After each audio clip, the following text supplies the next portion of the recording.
I am beyond excited to announce that I have partnered with Magimix for Season 8 of Crazy Sexy Food. Magimix is a family-owned business that has the amazing reputation as makers of quality kitchen appliances that are adored by chefs and home cooks alike. I remember growing up and always seeing my mum's beloved Magimix on her countertop and the utter ease of how she used it. With their 30-year motor guarantee, these machines have always been built to last. They continue to be relevant as ever in the busy kitchen and make fantastic food processors that make your food go further and reduce food wastage. They are a godsend when it comes to batch cooking and using up leftovers. I use my Magimix every single day. If you're ready to step into the world of Magimix with a new food processor, blender, ice cream maker, or any other bit of kit, then simply pop over to their website and use my exclusive code at checkout for a 15% discount. The code is MagimixCSF. Make it with Magimix. Hi, and welcome to Crazy Sexy Food. I'm Hannah Harley-Young. This podcast is all about the love of food and how it plays a part in our lives. I sit down with well-known personalities, food experts, chefs, and people who, well, just love their food, to find out all about their life, career, and their favourite tastes along the way. Hello, how are you? Yeah. Oh, well, I'm just saying hello just before you started. There's nothing like starting anything with a smile, is there? Exactly. It's that kind of thing about revealing oneself. I was talking the other day and I was saying that the greatest gift I was ever given was one teacher said to me about, understanding human reactions and human beings. He says, the only thing we really reveal, he says, if you can, is your eyes to people. He said, after a while, she says, can you imagine what happens if you open yourself up even more? You smile, you're revealing a little bit more. You show your teeth, you're revealing a little bit more. You laugh, ha ha, you're opening yourself up completely. You're allowing someone in. And I thought, wow, that really is. That's what it's all about. Totally. We're frightened. So many people do that cover up, don't want to, because they don't want to reveal. But once you reveal yourself, then people reciprocate. They'll give you back something more. So now we've had a giggle, we can start. There we go. I love it. And you've been a bit philosophical. I love it. We got deep really quickly there. Oh, it's a coffee love. It's very strong. Is it Mexican? No, I think it might be Colombian. Oh, frothy on top. Oh, lovely. Oh, God, I can see where this is going. Okay. Today I'm joined by a national treasure. Ainsley Harriott is sitting in my kitchen and I am not okay. Ainsley has been on our screens for nearly 3 decades, fronting some of the most well-known food shows of our time, namely Ready, Steady, Cook and Can't Cook, Won't Cook. He has written 16 books. His shows are broadcast around the world. He has cooked for celebrities near and far. And in 2020, he was awarded an MBE for services to broadcasting and the culinary arts. He is the epitome of joy. You cannot watch Ainsley on TV without a smile on your face. And now I get him all to myself to find out all the tales behind the man. Ainsley, this is the biggest pleasure. Welcome to Crazy Sexy Hannah, Food. what a pleasure it is to be in your kitchen. And I love going into people's kitchen. Do you? Well, it reveals a little bit about each other. It's kind of, and I like the fact that everything's kind of quite meticulously sort of wiped down and pots and pans and everything looks good instead of, having a few oil stains and oil splashes and stuff like that. It's lovely and probably a reflection of you. Well, thank you, darling. But I must say the sad part of that whole sort of critique you've just given is that is normally what it's like because my OCD is always on overdrive. So am I. I hate a dirty kitchen. I spray every night before I go out. And I've got me cleaning stuff and I give everything a bit of a wipe down. I can't go to bed with a sink full of pots and pans, Absolutely not. I don't want to wake up in the morning and start my day thinking, that's the first chore of the day. No, it's got to be just so, and then it's organised. And, perhaps we should move in together. I thought you'd never ask. Not even a show yet. I know. We just went straight in there. I always start my interviews with asking, what did you have for breakfast today? And I've just had toast this morning, actually. I've been had quite a busy morning, and I had my coffee, and I wake up and I always prepare my dog, Bobby. I prepare him some for his sort of breakfast too, you know. But he, because I've because I've been cooking. Actually, I went to a friend's party on Sunday, and they had some steak there, and I knew that people are getting a little bit funny about steak now. You know, there was a vegetarian option, and there was a sea bass option too, and it was his birthday party. And I said to the waiter, I said, "If there's any bits of meat left over, can you save them for my dog Bobby?" He said, "Oh yes, Ainsley, no problem at all. I do that for you in the wink," you know what I mean? So we'd been bonding a little bit. And of course, I came home with about 20 pieces of little... Oh, wow. You know, some of them are cut up. Some people only had half of it. But Bobby has been feasting himself on fillet steak with truffle sauce. Oh, goodness me, I want to be Bobby. I know. I have to wash off a bit of the truffle sauce because he kind of looks at me and thinks, "What? What's this?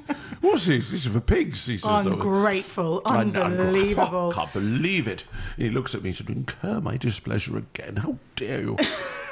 So I must admit something. Yeah. You are in the home of an Arsenal supporter. Oh, wonderful. And I know that you are an Arsenal supporter. Big Gooner, absolutely. I am not the Arsenal supporter. Oh, who It is? is my husband who's sitting over there behind the cameras. Really? And so that's a big shame. Suddenly he looks very attractive from here.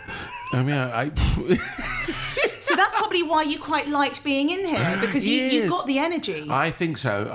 Ainsley, as I said in the intro, this is a really wonderful moment for me because, you know, I am from that generation of the ready, steady cook and the can't cook, won't cook. And you were just an absolute staple at that sort of... if I'm correct in thinking, Ready Steady Cook was like a 5 p.m. slot. Yeah, 4:30, yeah, 5. And I'd sort of get home from school and I was a little bit of a goody two-shoes. I'd get my homework done and then we'd sit in front of the TV and watch it. Yeah. And I never thought that my 35-year-old self would have you in my kitchen, also complimenting my kitchen. Yes. And did you know that my dad was on Ready Steady Cook years and years ago and he won? Oh, wow. I think he was with Anthony Worrell Thompson. Yeah. And the most embarrassing part of the whole experience is, first of all, my dad doesn't cook. And the one time that they went in for the close-up, my dad was trying to slice an onion with the wrong side of the knife. Oh, and we're all watching the TV like, "Dad, you had one moment. One job to One do. job. Just one job. And I guess what I want to ask, you know, we're talking about a huge career in TV, which is just incredible. Do you have moments of sort of reflection over the past few decades and realise how much, not only that you've achieved, but that you're still achieving? Yeah, well, I suppose you do. I think you, as people that remind you, like yourself now, or indeed, you know, with the way the world is at the moment, and we can sort of press a couple of buttons on our phone or our iPads or our computers, and you can capture that moment again. You know, where before it was all about recordings, or whether you had that kind of big disc thing that used to slot in and say, "Well, there you are in the background," and now it's kind of there, bang, it's in front of you. I don't do it that often. I think when you are engaged in continuing to work, continuing to fulfill your dreams of being able to share your love of food with other people, when you're continuing to do that, you get wrapped up in that, so you don't reflect very much. And but I do, constantly looking at recipes. It means I constantly look back at some of my old recipes, some of those old recipes that I've done in the past. You know, they're some of the best. It's when you were at your peak and you were creating in your head, and you can keep recreating, but tend to be a creature of habits. We introduce new things into our world of food, into our fridges, into our diets. But ultimately, there's a style that we have, you know, and there's something really interesting, actually, Hannah, about Ready Steady Cook. And it was producer Caroline Officer who said to me, she said, all chefs have their own style of cooking, and they just repeat it. The way you do it, you can't help it. It's like the way you sing, the way you move, the way you dance. It just comes out in the way you do it, you know, and you're sprinkling a little bit of something. There's, I have a son who lives up in Newcastle at the moment because he's studying politics up there at uni. Wow. And he was, I remember when he was with his childminder many, many moons ago, and he was doing, she used to do cooking with them. And he picked something up and he threw it in the pan, and she said, "Where have I seen that before?" No one knew I was his dad. Oh, she didn't even know. She didn't even know I was his dad. I'm it. serious. She didn't know I was his dad. And when it happened, it was just like, oh my God. Oh my God, where have I seen this before? She suddenly ready, steady, cook, and she knew. And of course, she spoke to the mother about it, who was my girlfriend at the time. She said, yes, Ainsley is Joe's father. I wonder if he still does that. Oh, he does. I'm sure he does. He does. I have cook with to be him. honest, you do cross my mind sometimes. When I'm doing a little bit of a sort of, if I've got the frying pan out, sometimes the hand does come up a little bit. And I feel comfortable doing it. It's just me being myself. Well, it's also, there's something about cooking, there's something about flamboyancy of cooking. Yes. There's something about food is an expression of oneself, and when you're putting something into it, so to put it in and give it a little bit of a shake and stuff, even if no one's there. Oh no! Oh yeah, that's the best time. That's the best time. I'm not wearing anything when I'm doing it. I might just have an apron on. Yeah, exactly. But that's all about me. Woo-hoo! You going out, darling? Yes. Oh, I'm so happy. Go now. Oh God. So I want to take it back. I want to take it back to your childhood. You were born and raised in London. Yeah. I want to know South what London. life is like growing up, what you were eating, who was cooking, sort of, was food important in your childhood life? Yeah, it really was important. I'm very fortunate that my mum was not only an excellent cook, but she had the freedom to go and shop quite freely. And what I mean by that is that she had some money in her purse. My dad was in show business, and when he started to become successful in it, doing stuff for the radio and stuff like that, occasionally popping up on TV, more importantly, just having a regular gig, whether it was Quaglino's or Cafe Royal or something like that. He was out there doing his show. It used to be two men. It used to be Harriott and Evans, which was my Uncle Vic, but eventually my dad wanted to go alone because he said that Vic, Uncle Vic being the older man, he said, they weren't getting enough. He liked the applause too much, so he'd sign anything just they'd get the gig. And my dad said to me once, and I said, so what was the difference, Dad? He said, the first gig I did on my own, he said, I got double bubble and it was just one. So I said, yeah, so I could understand that. But at the time, he had family, 3 children to support. And even though, the marriage to my mother didn't stay for forever and ever, sadly, I think he always missed her. I remember at my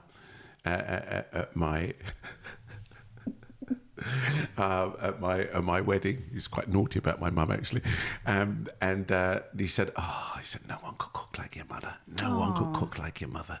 He said her food was sweet, and you reflect in life. Sometimes you look back at things and you think it's important to be with somebody else because of maybe, I don't know, the way they dress or the way they kiss or whatever it is.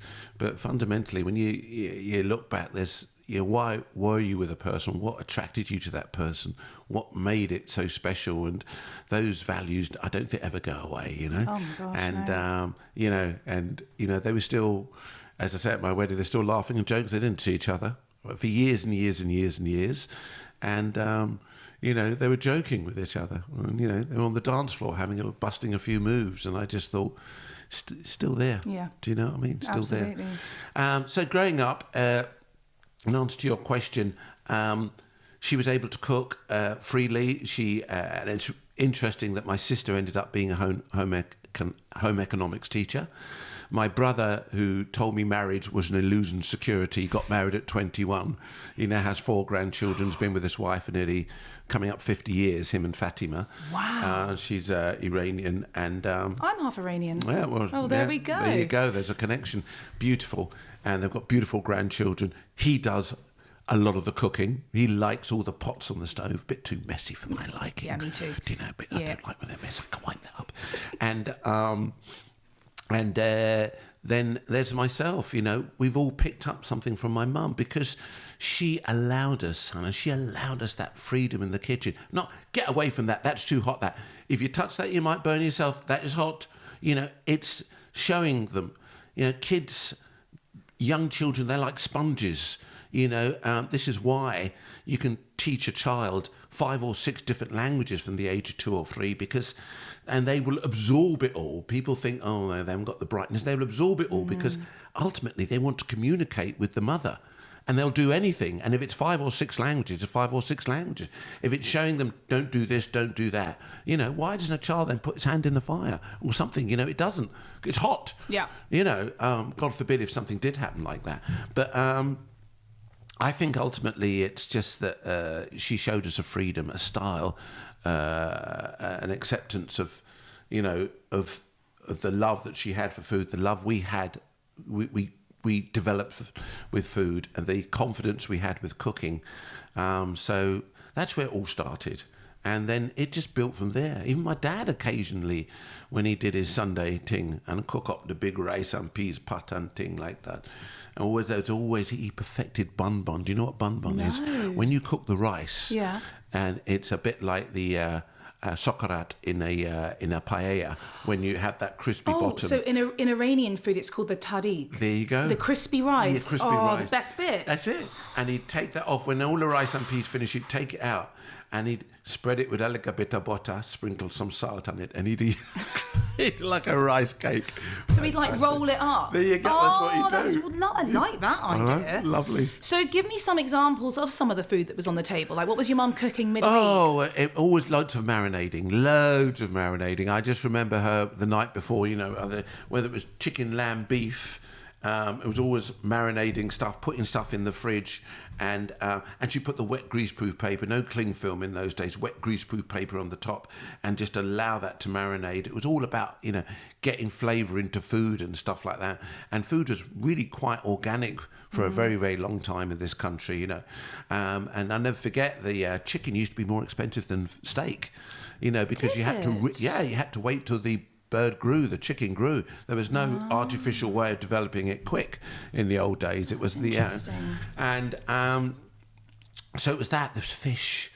We'd always have fish on a Friday, and it wasn't just Easter Friday. It's just that she'd always go down to the fishmonger, and we had the greatest market down in Northcote Road. Still there now, but very it's kind of lost its kind of rawness to it. Still there, the market, but it was raw then. Loads of market stalls, fish, veg, meat, everything that you wanted. You could just walk along the street there, and it was just heaving deep, and you'd have to queue, 10 people queuing up waiting to have some potatoes, love carrots, cauliflower, and the guys knew you and give you a few extra spuds and stuff like that. And I remember writing that song about being down there. Before the sun we like to rise, down to the market for fresh supplies. Get your stalls out on the street, fix the price, we gotta compete. 'Cause come rain, sun or snow, we put on the Barra Boys show. Ho, ho, ho, ho. 2 pounds of Tom's is my delight. Look at those cues so green and bright. Oh, look at those cues so green and bright. Come on now, Mum, just have a look. Fresh as well, superb to cook. You can't beat the quality. How many pounds? 1, 2 or 3? I haven't sang that in years. I loved it. I haven't sang that in years. Seamlessly brought me on to talking about the fact that a lot of people may not realise that you were in a band. No, I wasn't. Oh, yes, you were. Oh, yes, you were. No, I wasn't. Was that before or after your was this as your TV career was sort of starting in your chef life, or was this sort of... Really, I think we were about... I went to... how old was I? I was 22 maybe, and I went touring around Europe with my friend Charles, and maybe it was a year before that actually. Yeah, and we went touring around Europe on Interrail. He took his guitar and I took a few percussion instruments. This is my mate from school. We'd known each other primary school, 5 years old, all the way through secondary school. He was he was really academic. Academia was his forte, unlike it was mine. But he went on to Norwich Uni, then he went to a postgrad in Oxford, then taught at some great schools here in Marlborough, and then he became the vice principal out in Geelong Grammar School, and he was up at Timbertop, which Prince Charles, which is now our king, went to, up in Australia, and he was headmaster up there for years. And when I used to go to Australia to do all my live TV and shows, live food shows and stuff, I'd always go up and drive up to Mansfield, go up there to visit him in the hills, and we used to have some amazing times. And so why didn't it sort of continue on? Was that because the food was sort of taking over, or you just sort of felt like... What, the music side? Yeah, the music side. I think that he went to live in Australia. He fell in love and went to live in Australia, and there was a pause for me, a gap, and so it was natural. And the fact that he's still with Anne now, and they've got his son's about to get married, Stuart's about to get married, actually. Beautiful. I mean, love is love. Love, you follow it anywhere, especially when we're looking at 40 odd years later and he's still with her, and they're still still do amazing things together. I think that is you've got to go with that. Absolutely. A little music career can last for a couple of minutes. But in answer to your question, why didn't it continue? Well, because he went away, and because the wind was blowing in another direction for me. Which, and again, I sort of was doing a bit of my research, and this could be a bit of a fast forward. It could be around the same time, but you go and train at Westminster College, and then sort of embarked on working in some of London's top hotels and restaurants. And I'd love to know, sort of, at that time, what sort of year are we talking here? 70s. So, 70, 70. What was the scene like in London as you've just finished college? You're going out there. It must be so I was different. actually working, because I did part-time day release whilst I was at college. That means you got a day off every week to go to the college, which meant that your course took 3 years instead of 2. But that was okay. thoroughly enjoyed it and met some amazing people. In fact, it was only the other day that I sent the man who was in charge of it all, Mr. Hollingsworth, his son was in touch saying, Dad's 80-something, maybe 85 or something like that. He's got a bit of dementia.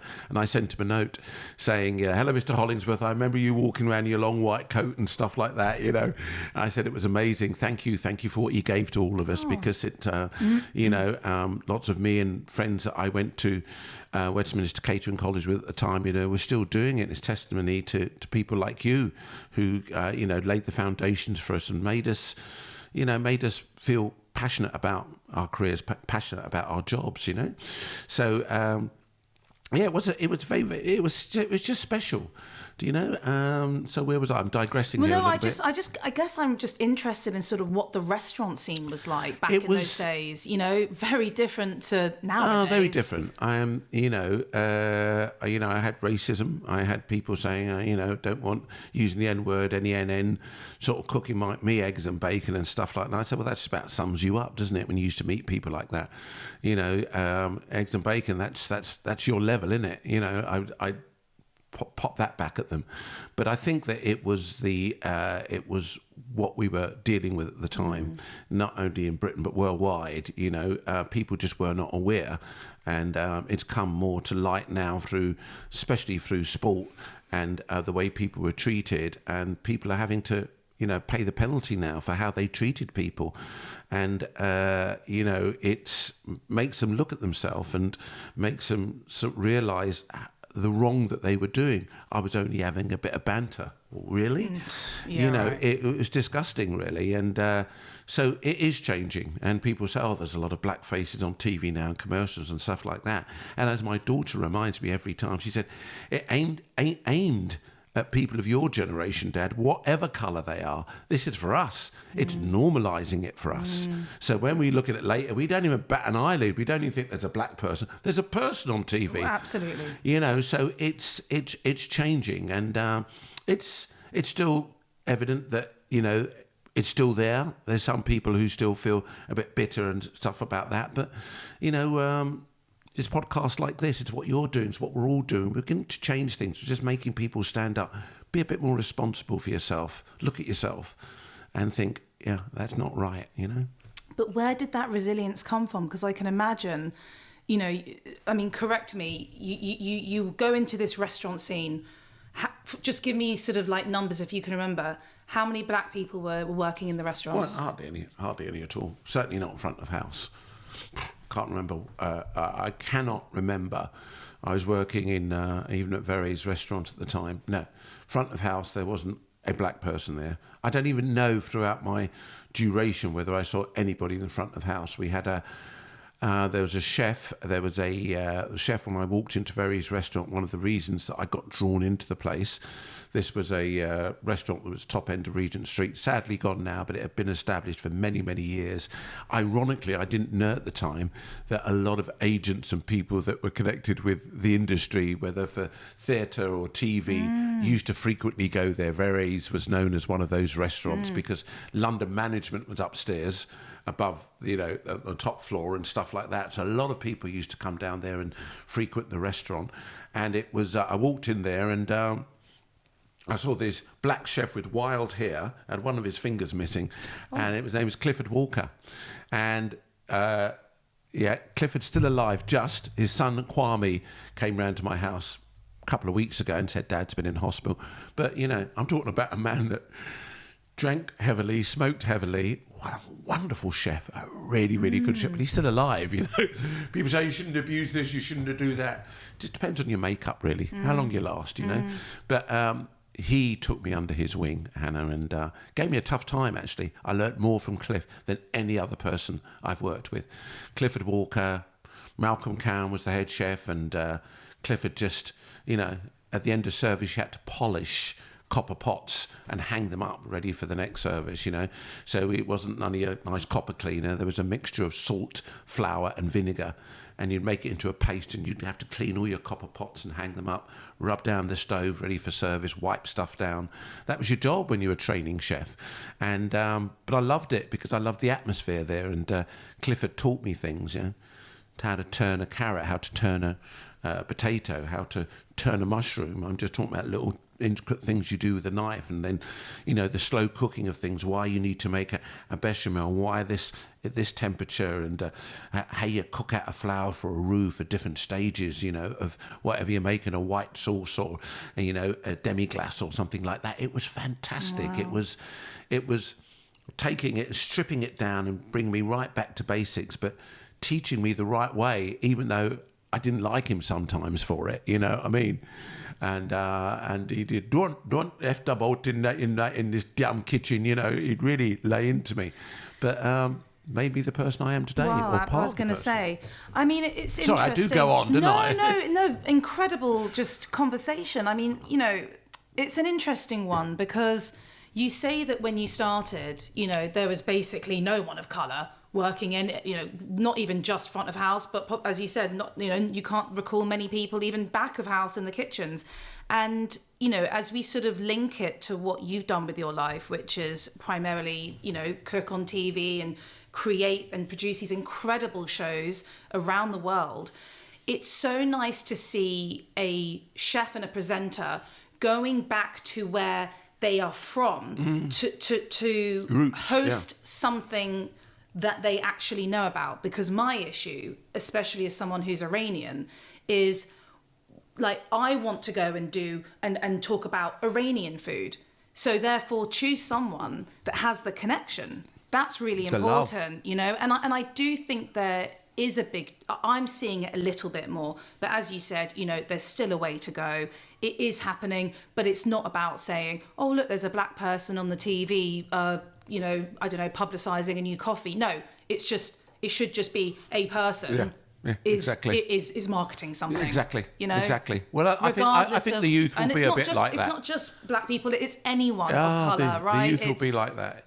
You know, I've seen it already with some of the, as I said, my son Joe up in Newcastle there with his friends. He said, that guy's wicked, man. Not that black guy's wicked. Not that white guy's wicked. That guy's wicked, man. And, you know, that was funny. And it's just, that's what it is. Yeah. It's really kind of, and, you know, they still have a lot to learn because they're going home sometimes with families with those old-fashioned prejudicial values that I'm not, when I say I didn't say racial, because they're prejudiced against loads of different things, and we have that in our culture. You're from the wrong side of the street, they don't dress right, they went to the wrong school. Those things are going to exist anyway, regardless of what colour you are. We're always going to have that class divide, but it's just accepting people for who they are, you know, and totally. That's it. Absolutely. Sort of still linking it to the idea of the food show, which I would say definitely in recent years, you know, definitely over the past 2 years, we've all been stuck at home and suddenly everyone's become a cook. I'm sure you've seen through your own eyes the evolution of what is deemed the food show. You know, back in the day, and I'm sure we could go even further back, that, you know, as I said, obviously I grew up with Ready, Steady, Cook, but I was also watching a bit of like Keith Floyd and, you know, all of that. How do you feel like it's evolved in your eyes, you know, in terms of like, you know, production levels are obviously much more established and it's all quite fabulous? I think it's the nation. I think we're more knowledgeable about food. I think it's great when you walk out here and you walk down to your local high street and you've got the choice of, you know, 15, 20 different cuisines on your doorstep. Whereas before, when I was growing up as a kid, there was a Chinese and a fish and chip shop. That was your lot. So we have evolved culturally in the culinary sense. We have all evolved, and we have appreciated food a lot more. You can go out now and people look at a menu and they see, oh, I know what a jus is. It's all covered in an jus, whereas before they look at it, what's that? Yeah. I'll just have the steak, please. You know what I mean? It's we are, and the way we embrace other cultures, I love that. I love the fact that people give things a go. You know what I mean? And it's programs like Ready, Steady, Cook that have, you know, sowed the seeds, you know, put that in there. People say, oh, what's that? What they doing there? And the chefs talking about it and people voting on it and think, oh, they all like it. Then must be something nice about it. Do you know what I mean? It's that type of thing that, and if every day you say you're coming home and you're watching that, yes, there's a fun aspect of it. I brought a lot of humour into it, made it easy, engage with people. So it became our little special moment together when I could look at the camera and nod, and we all looked at each other, we'd nod too. And then how it created that competitiveness within the house. It's green pepper. No, it's not. It's a red tomato. No, greens. Oh, no, you have no idea. You did it. They did this. They did that. That's a far, far better dish. How could they win? That was rubbish. Do you know, all of those things went on, and it was great. That was my house. that was it. That was it. And then we had Can't Cook, Won't Cook, which was taking it in a completely different direction, learning about people who really can't cook. And the idea of a program like that broke down barriers again, breaks it down. Yeah, but I'm not the only person that's bad. It's a bit like watching EastEnders and realising you're not the only family that argues. Yes. Do you know what I mean? You're absolutely right, actually. It's true, because I do even think, even in this day and age where sort of, you know, everyone, and we're going to come to this in a minute just because I'm interested in your opinions on it, you know, everyone's a cook on social media. And there is that weird pressure, I think, with some people where it's like, well, you know, mine doesn't look as pretty as hers. And it's like, well, actually, okay, there's an element of presentation, but if it tastes great, then who cares what it looks so like? It's casual now, Hannah. The food is so casual. You know, not your magazines, and whether you're looking at the Good Housekeeping Delicious or when any of them, you know, the way that they just kind of, you know, casually sort of throw the food on the plate now, because it's supposed to look inviting. It's supposed to look, I should say, organic, if you like. Do you know what I mean? And we are drifting a little bit of a way of the amuse-bouche presentation of fine dining and everything looking all beautiful on a plate. There's still room for it. That will never, ever go away. But I think if you're going to encourage people to cook and encourage people just to get on with it, it's about, right, you've got some good ingredients now. This is what you do with it, and it will taste great.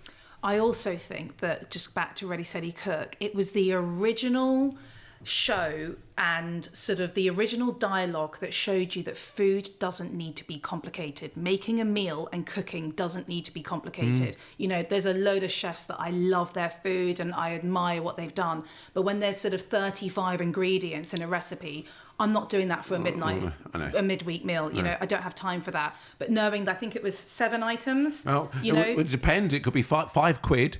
There we go. Or you know, there was and actually, it's come round full circle. Oh, you know, good. we've got a cost of living situation going on that for £5, I can make a delicious meal for my family. Yeah, absolutely. Absolutely. There's just no excuse anymore. No, and you know, stuff is out there, but it is all about quality of produce. Yeah. You know, and fortunately, you know, we are going to go through a period now where, you know, the price of food will go up and stuff like that.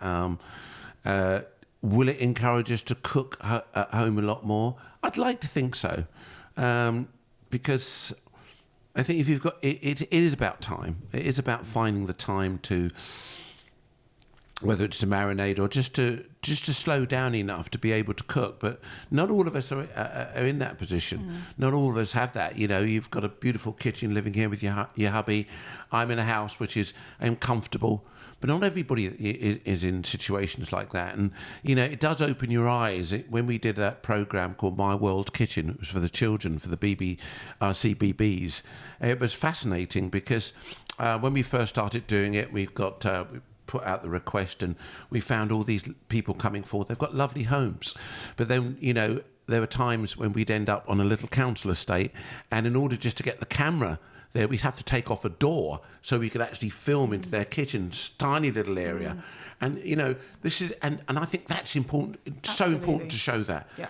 You know, and when you show that everybody can cook, you know, and seeing the kids cook and bringing their friends around, and they're all sitting around here in a tight little space eating, that's what it's all about, bringing people together. Totally. That's why I always talk about that. You know, I don't know about you, but I was raised around a kitchen table, and I think it's really important to sit down and share food. And someone said to me, well, what about if someone doesn't have a kitchen table? I said, I'll sit on the floor with you. Yeah. The point is, it's the conversation over food, I think, at the end of the day, that's quite important. It doesn't matter where you are. Sometimes my husband and I will sit on a sofa together, or I'll sit on the floor. Yeah. I remember when table. my brother's wife, her Iranian mother, came over, and we sat on beautiful carpet. Well, there we go. And the food was all there, Yeah. and we'd all lay down. Yeah. And my mum would lie down and say, "Me damn hip killing me," because she couldn't. She couldn't get up. You don't have to stand there pulling her up. All right, mum, no way, Jesus. I said, "Damn hip them." Iranian culture wasn't for her. I maybe. know, exactly. I know, yes. Tell me, do you remember any of sort of like, or still at this moment, some of your greatest memories of TV? Do you know what? Hannah, it's one of the hardest things to say great memories, because they are still happening. They're still, you know, we're talking about evolvement and stuff like that. It's almost like, you know, I've just done something called, you know, Ainsley's World Cup Flavours, or for ITV, and I'm now looking at that thinking, I had some great memories for that. And then a couple of weeks' time, we start filming something else, and I'll have memories for that. And I look back now and I'm thinking, all of them were just fantastic memories. The people that I met along the way, you know, I met some fantastic people, you know, 16 years, nearly 2,000 shows of Ready, Steady, Cook. You meet an awful lot of people. Some of them come up to me now and say, I was on Ready, Steady, Cook in 1994 and 1997, and I did this and I did that, and I've still got the wooden spoon and all that type of stuff, or I've still got the cup, you know, which is said, I'm a Ready, Steady, Cook mug, you know, stuff like that, which was just... And it's just wonderful, and the kind of, so you relive a little bit of those memories. But I don't, you know, travelling, I've been really fortunate. I've travelled to some of the most amazing places in the world, and seen some fantastic things that I was able to share with the viewer, but I wasn't necessarily able to share with my loved ones. And my ambition more now is to be able to go back with my loved ones or my partner and share them. Do you know what I mean Absolutely. by that? Because it's there's something about working and doing it, but that shared experience that you have with your loved one or your partner or your children, very, very, very Completely different. So did you ever get to take any of like your kids never away with you? Never, because it was purely work. You know, in production company, them have no Yeah, money. true. Yeah, true. Them have no money. There was I'm thinking, yeah, we'll invite the whole family. Mum's coming, Dad's coming. Exactly. Oh, God, can you imagine everyone there? Yes, man. I'm not staying in this room. I want the room with overlooking the ocean. Well, that sounds a bit like me as well. I had Grace Dent on last season of the podcast, and she absolutely sings your praises. And you guys created such a brilliant show, which was called Best of Britain by the Sea. And I wanted to ask you, what did you learn about the UK and everywhere else whilst you were filming it? I think both of us, we were amazed at how beautiful our country is. Yeah. You know, it sometimes takes your breath away, and in all sorts of weather. We didn't know what. Sometimes, the how do we refer to it? Inclement weather. It was you don't know what you're going to find. But I tell you what, it's when you go to some of these places, and even the Isle of Wight that we went to, beautiful it was place, Isle of Wight. Just magnificent, and some of the people that are there, and the lifestyle and stuff like that. And I think I went there when I was a child, no real memories, probably bored sitting in the back of a car and having to sort of walk up and down a beach and then eat some sort of popcorn or some lolly or something like that. But going back there as an adult and just seeing it and being able to travel around the island and get all the history from Queen Victoria being down there and Albert and everything else. Yes, they build it up. Oh, Queen Victoria came here. She probably visited it once, but that's enough, isn't it? That's fine. And and I'm not talking about the Isle of Wight, because they had a beautiful home there, but at one of the hotels, and she'd go there for afternoon tea or something like that. But it was beautiful, and being able to do it with Grace, because I think we had lovely chemistry. And I love I love her writing style, she's great. and she wears her heart on her sleeve. I mean, when she sees something, she genuinely is aghast with it and think, this is so beautiful. This is the most wonderful thing, because you don't necessarily share things like that in life, very often.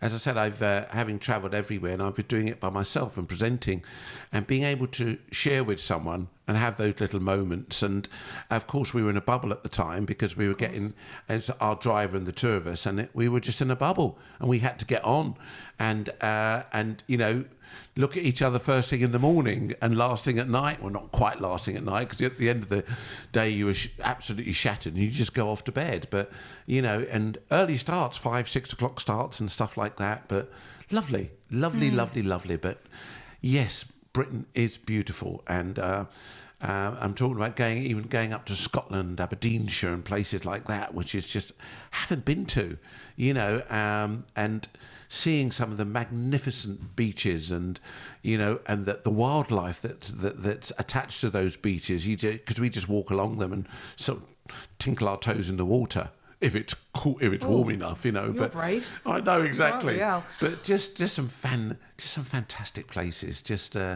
really, really beautiful. I asked her, where was the best fish and chips? Where was yours? Norwich. Really? Yeah, I thought the interesting. I'm trying to remember what she said. She didn't say that. well, I think it was Norfolk. I think it was Great Yarmouth. Oh, okay. And so it wasn't Norwich, but that going down there towards Great Yarmouth. And I just thought that I think the chips were cooked in dripping. Oh, that's the way. I just think that they just tasted exceptional. I don't even know if we had the fish. I did have some fish, actually, but I think we shot in two different places, and the woman who cooked for me was just chips. All she did was chips, and she cooked chips, and she's doing it for 40 years. And I remember turning around to her Hannah, and I said to her, "Oh dear," I said, "So do you ever have chips at home?" She goes, "I can't stand the bloody things."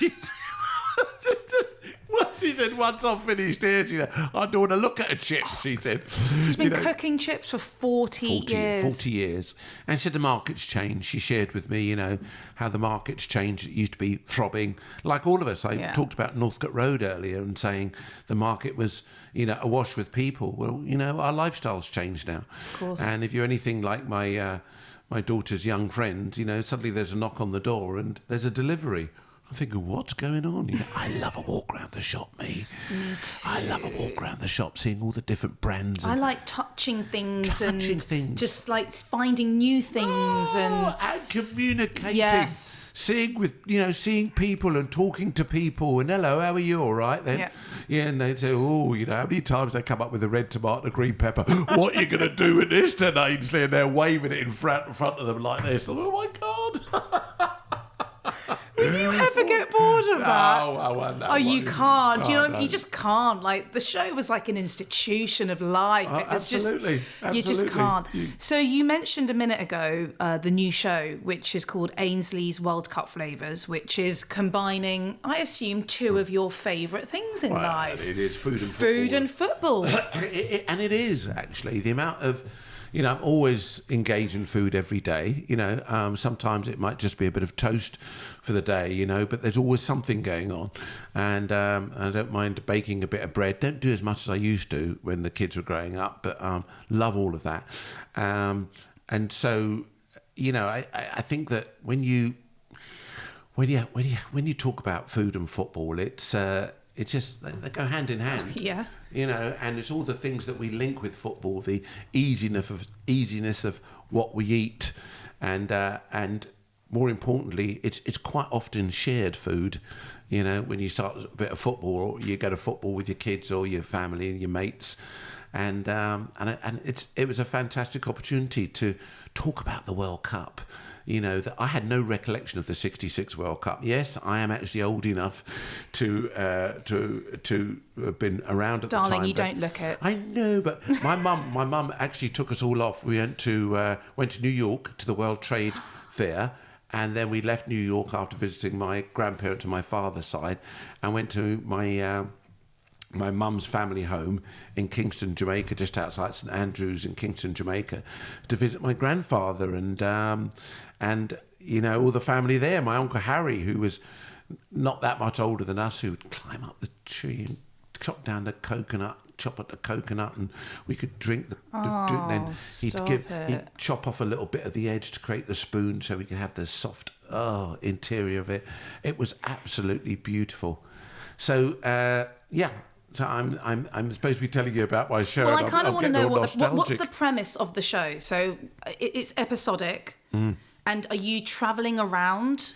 No, I'm in my kitchen, and I invite guests. I have fabulous guests, and we'll have people like Glenn Hoddle, Jermaine Genus, Michael Owen, Sam Allardyce will be there, Mark Pugac, Jill Scott, who was a fantastic, scored that vital goal for us in the Euros, for the women to win, England to win. Brilliant. She was fantastic too. Ollie Mers. Who else did we have? We had the guy from the Lightning Seeds, Ian Bodie, who did the Free Lions. And I think they're going to be. We think they're going to be doing a new one for the for England down in Qatar. So I think that's going to be very, very exciting. And and it was great because you're talking to all these people who are all passionate about football. A lot of them are passionate about food too, except Glenn Hoddle. He can't cook at all. He tells me he burns toast. I just can't cook, Ainsley. I tried it. And everything it keeps going wrong. Somehow it doesn't surprise me about Glenn Hoddle, but but there's one wonderful moment when we have this little intro at the very start of the programme before we roll the titles, and I walk up to camera and I say, I'm just about to start doing this new show. I'm so excited about it. It's all about two of my favourite things, food and football. I'll be talking about iconic moments in the World Cup, great teams, great players, great goals. I said, the only thing is, being an Arsenal fan, with my guest, I said, the last thing I want is them to be connected with Chelsea or the Spurs. I said, someone's arriving, and I opened the door, Glenn Hoddle gets out. No. I went, Glenn Hoddle. And I walked off. I said, roll the titles. Did you tell him you were an Arsenal supporter? Oh, he knows. Oh, God. First thing he did when he got out, when he arrived upstairs before we did this, he said, your team's doing quite well, isn't it? Ainsley, your team. It's like... That's the kind of TV you love when it just works. Oh, yeah. So when can we catch the show? Yeah, it's going to be on ITV and starts on the 22nd of October. Amazing. 11:35 in the morning, so don't have too much of a late night. I can't promise anything, Ainsley. No. But it's going to be great because we're going to be able to, talking about football and food and all of that stuff. All the good stuff. Yeah, and absolutely. Can I ask you, this is, we are obviously filming a few weeks ahead of actual air date. What are your predictions for the World Cup? It's so wide open now because with all the European teams and all the players, even the South American teams now, this is a World Cup happening in the middle of the season. I think the quality is going to be unbelievable. I feel that if Gareth Southgate allows England to play with a certain amount of freedom instead of with the break on, then I think England have got a really good chance to go all the way. But that's what it's all about. I think there's sometimes you show too much respect. I think you've got to go out there and when it's a competition time, I think that's always been our problem, is that just being a bit reserved, not really going for it. We have the talent now, and if they let those players free, then we have every chance. Dark horses, I don't know, people like Denmark could be a bit of a dark horse. I still want Brazil to get through because I love seeing that yellow and blue shorts.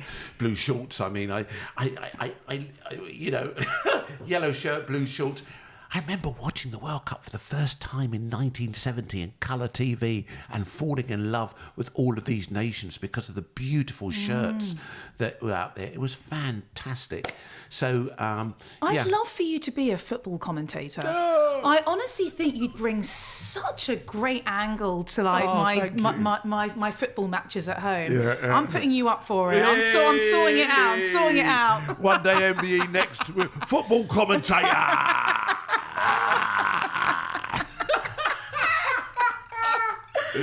Right, back to the food. Oh, lovely. What's some of your specialities at home? Again, it's got to be a shared experience. Very little do I actually put on the plate. My son's girlfriend Adela, she's very much into pasta. She's Albanian, and she's got some. She has some lovely little things. My son cooks too, but he's one of those that should take him 45 minutes, takes him 2.5 hours. Yeah, my husband. Slowly chops like that, puts a little bit of this in, puts a bit of piles the pans up and everything else, Not what we're into. We like a clean kitchen. Like it clean, man. Look, that needs spraying, spray that. I'm that awful person. If my husband is cooking, I'm sort of around, sort of following him, like I know. spraying as he's cooking. I know. I think you should have a couple of kids. That will stop you. Yeah. All right, Ainsley. All right, stop. You're going to tip me over the edge. Why is he laughing? Why is he smiling? He's left the room. Oh, he's gone. His passport's missing. Is there any food you dislike?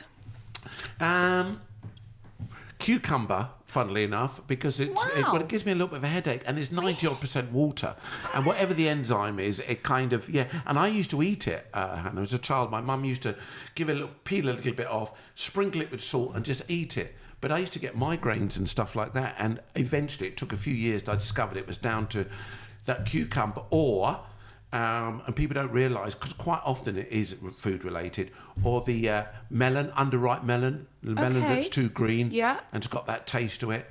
I think, the old lotus plant, sometimes when that's a bit too, not quite ripe enough, and I've had that, and then crispy fried and stuff like that, and that can kick off a little bit of a headache too. So things like that it's not. If it's in the food, fine. I can put it to one side, or if there's a taste, I'll taste it. But I wouldn't want like a cucumber soup or something like that. Okay. But that's the only thing I don't like. But the worst thing I've ever eaten was when I was out in Reykjavik, and they used to find ways of preserving whale meat and stuff like that, and they used to soak it in urine. What? Soak it in urine in order to preserve it.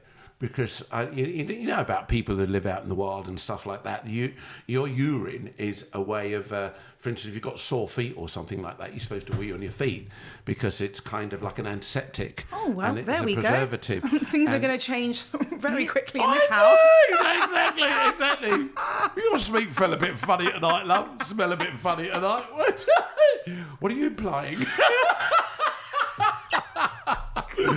Oh, we're so and I tried that because I was doing a series, around the world, eating lots of unusual foods and stuff like that, and that not only smelt awful. Yeah. I mean, it really, really, really difficult to put into your mouth because some things they just don't smell. Yeah. It's just the idea of what they are, like a bit of snake or something like that. People get put off, or a bit of rat that tastes like chicken. But it's the idea that something smells so toxic, but that's what they had to do in those days. They would preserve the meat there so it was edible, because otherwise it would just freeze and they could chew. Oh, it was awful. It was awful. It made me rich. Yeah. This is a bit of a ready, steady, quick question, I feel. What 3 items are always in your fridge? I don't know why I'm laughing already. This is going to be very revealing. Tomato ketchup, Daddy's brown sauce, and mayonnaise.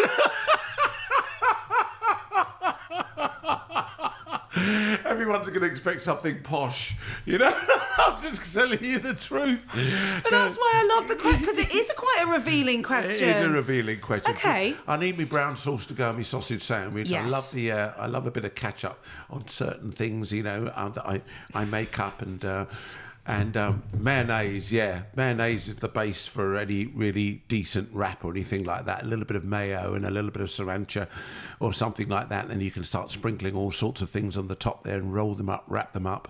Bit of halloumi I normally have in the fridge. I like a little bit of pan fried that, Don't really char grill it. I don't take the grill out. Just a bit of pan fried, hardly any oil, just let it brown up a little bit, warm it, because you need it warm, otherwise it's a bit rubbery, but that's really, really lovely. Relishes. I always have relishes that I've made up in the fridge, but I don't use them very often. It's like one of those things. Bloody brown sauce. That's what he wants. I always make my own pickles, and they stay in your fridge for about a year and a half. They're usually probably quite nice after a year. Absolutely. That's when they're good. They're fermentation. Yeah, absolutely. They talk about all this fermenting gut stuff now. No. All this Korean type of vegetable that's fermented makes your fart smells like rotten cabbage. Oh, God. Oh, lovely. When you do find yourself out and about, where are some of your favourite restaurants to go to? Out and about, I kind of, the real beauty of living in England is that, as I mentioned before, so much choice. There is just so much choice. And to nail it down to one, I've got Kyrgyzstan, which is a little Thai place, which a friend of mine, Giselle, used to be Eddie, but now called Giselle, runs, and she has turned it into an amazing, started down in Brixton. They've got one in Tooting, one in Wandsworth, and I just love what they've done. I love when people have just taken something, and when you walk in there, we talked about family before, all family. Love it. All family, from who's taking the money, the auntie, the granny, everyone down to who's working in the kitchen. It's just a family affair, and and it's nice, and you could take your own booze and stuff like that. So the little Mr. I think his name's Mr. Patel, who's got the little off license across the road, used to be the worst off license in Wandsworth. Everything was dusty. Now all I have to feign is wines. He's transformed it into the most. You can get the best wines, everything, because people go there to buy wines to take them over to the. I love that. He's probably doing very well. He's done exceptionally well, and he always rings, "Hello, Ainsley." And I love him. We have a little bit of a joke. I said, "You getting some wines?" Oh yes, very busy, and I love him for that. All your chocolates and all that are gone. All your biscuits are gone now. It's all wine and beer and stuff like that. And he's getting really cultural. I think his son stepped in and is getting all these kind of gluten-free beer. Dad. Okay. You've got to get the right beers in, Dad. Oh yes. I love that. Love it. Anywhere else? It depends. I've got some cute little Italians down in Northcote Road, where I live in South London. Bit of fine dining. Then you've got dare I say, you've got Chez Bruce for over in Wandsworth there for a little bit of fine dining. Don't go there as much as I used to. A bit my ex-wife's favourite restaurant. Well, my partner now lives up in Chester. We go up there, so we got the Sticky Walnut up there. Or we go to a couple of Chinese restaurants up in Chester, and there are a few nice places around. Great sort of coffee shops now that have opened up, which I love, because I think that's bringing the community together, brings people together, places like that. So, it's nothing necessarily specific. I like going out and trying new places. I still like going to the old sort of classics. So when I'm in town, go to classic Chinese or classic go to the Ivy or something like that, because I just think they have a history there. Yeah. And it's nice. And for people who haven't been, it's real joyous because I say we've got history. It's good. Yeah. I always finish my conversations with a few quick fire questions. Ooh. Are you ready? Oh, why, hello, Hannah. I think you may have already answered this first question, but we'll go for it anyway. What is the craziest food you've ever eaten? I think probably going back to that whale meat is probably the craziest. A few cockroaches and stuff that I've had out when I've been out in Asia and stuff like that. Didn't mind that, because these people have been eating that type of food, and they're actually saying that that's where we're going to get our protein from in years to come. Apparently they're very high in protein. I think ants are really high in protein or something, amino acid or something, I've heard. And it's fascinating. We've still got a lot to learn about those things, that sort of creepy crawly things. Everything eats everything, doesn't it? The jungle. But I think it's absolutely what you touched on, is that if you didn't hear what the name of it was and you were just given it, you'd probably eat it. You get it. If it mixed in with something chopped up with a bit of rice, what's that crispiness? What's that crunchiness? Oh, lovely. Yeah. What has been your most memorable meal? Memorable meal is one that, maybe it's one that, you fell in love with someone with, and that's happened on a few occasions in my life, when you're eating something and actually not interested what's on the plate, are you? Oh, lovely. Oh, yeah. Come back to that later. We've... Are you blushing, Hannah? Are you blushing, love? I'm a little bit. I'm hoping that you're talking about me, actually. So, I think, it's hard, isn't it? It's hard to kind of think a memorable meal. I did have, never forget when I was out in Australia once, and I went to a restaurant called the Iceberg, which was, and it was probably one of the coolest places I'd been to at the time. This is going back 20 odd years. And I remember it just opened, and the chef there, she was amazing. And I remember the lighting of the place. I remember the food just blew me away. I can't remember what it was, and I was just there. And I remember my agent Jeremy used to be, look, this is magnificent.